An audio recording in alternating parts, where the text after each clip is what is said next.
સુરતમાં અસામાજિક તત્વોના ગેરકાયદે નિર્માણ ઉપર બુલડોઝર ચાલ્યું। ડિંડોલીના ફિરોઝ ખાનના ગેરકાયદે બાંધકામો ઉપર ફરી વળ્યું બુલડોઝર।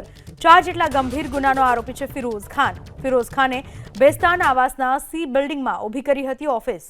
સી બિલ્ડિંગના પાર્કિંગમાં ગેરકાયદે ઓફિસનું કર્યું હતું નિર્માણ। ફિરોઝ ખાન બેસ્તાન આવાસ વિસ્તારમાં ધમકી આપીને રોફ જમાવતો। મહાનગરપાલિકાએ ડિંડોલી પોલીસને સાથે રાખી ગેરકાયદે ઓફિસ જમીનદોસ્ત કરી દીધી।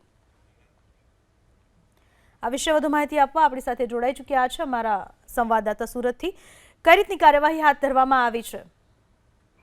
जी बिल्कुल सूरतना डिंडोली विस्ताરમાં કાર્યવાહી હાથ ધરવામાં આવી છે। જ્યાં ફિરોઝ ખાન છે તેના વિરુદ્ધ અત્યારે કાયદેસરની કાર્યવાહી કરવામાં આવી છે। ફિરોઝ ખાન વિરુદ્ધ 4 જેટલા ગંભીર ગુનાઓ નોંધાયા હતા। ત્યારે જે રીતે અત્યારે હાલ 1200 જેટલા જે અસામાજિક તત્વોની લિસ્ટ બનાવવામાં આવી છે તેમાં ફિરોઝ ખાનનો પણ સમાવેશ થાય છે।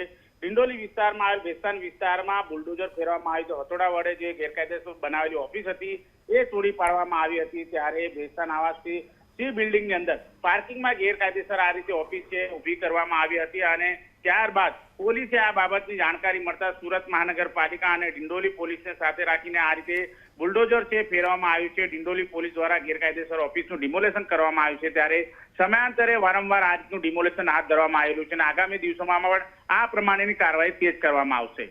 જી આભાર આપનો તમામ માહિતી બદલ। તો ફિરોઝ ખાન બેસ્તાન આવાસ વિસ્તારમાં જ્યાં ડિમોલિશનની કાર્યવાહી હાથ ધરવામાં આવી છે।